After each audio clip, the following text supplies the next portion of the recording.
Hello అండి. Welcome back to my channel. ఈరోజు నేను ఈ వీడియోలో కన్యాకుమారిలో ఉన్న వెట్టికొట్టై ఫోర్ట్ గురించి అయితే డీటెయిల్స్ షేర్ చేస్తున్నాను. దీనికి ఎంట్రీ కాస్ట్ వచ్చేసి రూ. 25 అయితే ఉంటుంది.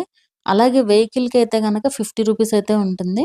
ఈ ఫోర్ట్ వచ్చేసి సర్క్యులర్ షేప్‌లో అయితే ఉండే ఫోర్ట్ అనమాట. దీన్ని 18థ్ సెంచరీలో అయితే కన్‌స్ట్రక్ట్ చేశారు. ట్రావెన్‌కోర్ కింగ్‌డమ్ టైమ్‌లో మార్తాండవర్మ అనే కింగ్ టైమ్‌లో అయితే కన్‌స్ట్రక్ట్ చేశారనమాట. ఎంట్రీ టైమ్ వచ్చేసి దీనికి 8 నుంచి ఈవినింగ్ 6 వరకు అయితే ఉంటుంది. ఇక్కడ విజిటర్స్ మరీ ఎక్కువ మందయితే ఉండరు. చాలా బావుంటుంది ఈ ప్లేస్ ప్రశాంతంగా.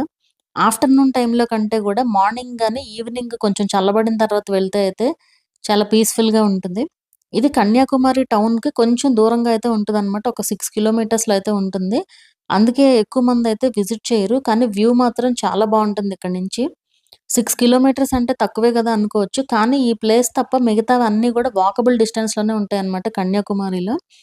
ఇది మీరు ఒకవేళ మీ ఓన్ వెహికల్ ఉంటే ఓన్ వెహికల్‌లో వెళ్ళొచ్చు. లేదంటే ఆటోసో, క్యాబ్స్ ఏవో ఒకటి బుక్ చేసుకోవచ్చు. లేదు అంటే బసెస్ కూడా ఉంటాయి. సో, అక్కడికి బస్సులో అయినా సరే వెళ్ళొచ్చన్నమాట. అండ్ అలాగే దీన్ని మెయింటెనెన్స్ మాత్రం చాలా బాగా మెయింటైన్ చేస్తున్నారు. దీని గోడలు 25-26 అడుగుల ఎత్తులో అయితే ఉంటాయంట. ఈ ఫోర్ట్ మొత్తం కూడా గ్రానైట్ బ్లాక్స్‌తో అయితే నిర్మించారు. వెపన్ రూమ్స్, వాచ్ టవర్స్ గూడా అయితే ఉంటాయన్నమాట. అలాగే వాటికి గోడలు అవి కూడా చాలా పగడ్బందీగా అయితే ఉంటాయి. అలాగే ఇక్కడ నుంచి ఒక 33 కిలోమీటర్స్ డిస్టెన్స్‌లో పద్మనాభపురం ప్యాలెస్ అనేసి ఒకటైతే ఉంటుందంట ప్యాలెస్. ఇదివరకు రోజుల్లో ఈ ఫోర్ట్ టాప్ నుంచి గనక చూస్తే ఆ ప్యాలెస్ కూడా కనిపించేదట. అలా అయితే కన్‌స్ట్రక్ట్ చేశారన్నమాట దీన్ని. అండ్ ఇక్కడ కనిపిస్తున్న ఈ పాండ్ కూడా బాగా హైలైట్ అన్నమాట ఇక్కడ. చాలా బావుంటుంది చూడ్డానికిది. అండ్ ఆ ప్యాలెస్ ఏదైతే ఉందో పద్మనాభపురం ప్యాలెస్.